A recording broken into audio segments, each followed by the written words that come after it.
Fire, it's one of humanity's most useful tools, but when uncontrolled, it can be devastating. So, how do we stop it? Welcome to today's video where we break down the methods of fire extinguishment with real world examples. Whether you're a student, safety professional, or just curious, this guide will equip you with essential knowledge. Let's dive in. Before we can extinguish fires, we need to understand what creates them. Every fire requires three elements, what we call the fire triangle. First, fuel. This could be anything combustible, like wood in a campfire, gasoline in a car, or paper in an office. Second, heat. This is the ignition source, whether it's a spark, an open flame, or even electrical arcing. And third, oxygen, which makes up about 21% of our atmosphere.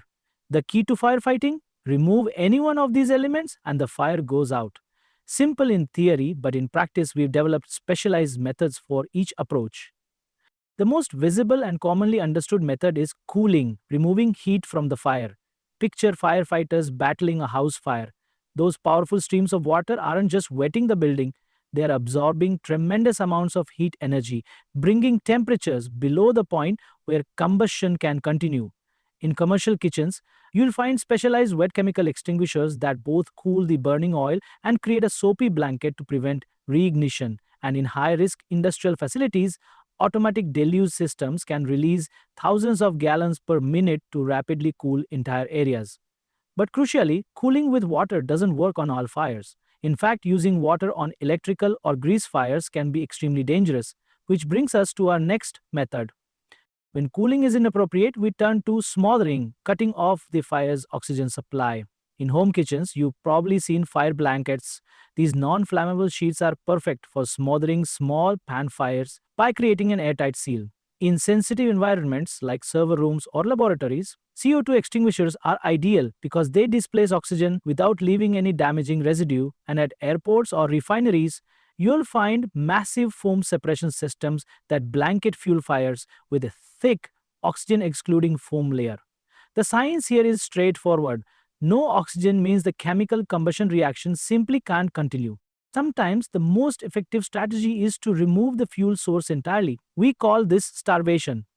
Wildfire fighters are masters of this technique, using bulldozers to create wide containment lines by removing all vegetation, literally starving the advancing flames of fuel.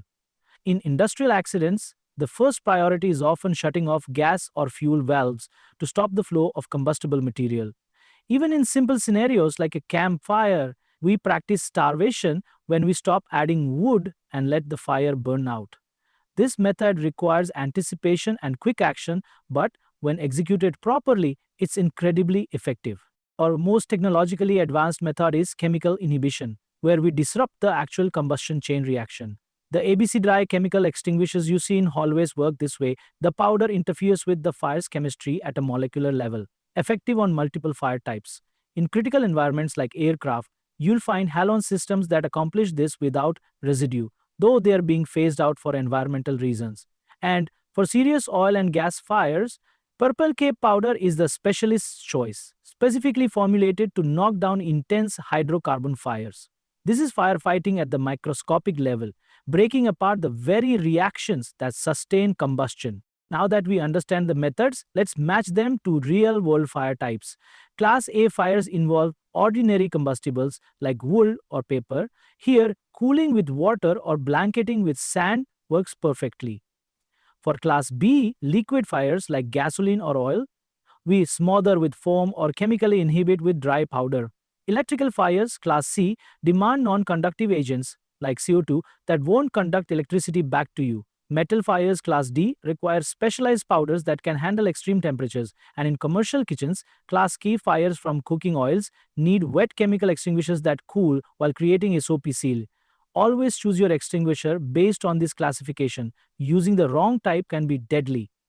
So now you understand the four pillars of firefighting: cooling, smothering, starvation, and chemical inhibition. Each has its place, and using the right method for the specific fire type is absolutely crucial. Remember, fire safety starts with prevention, but knowledge is your best defense when prevention fails.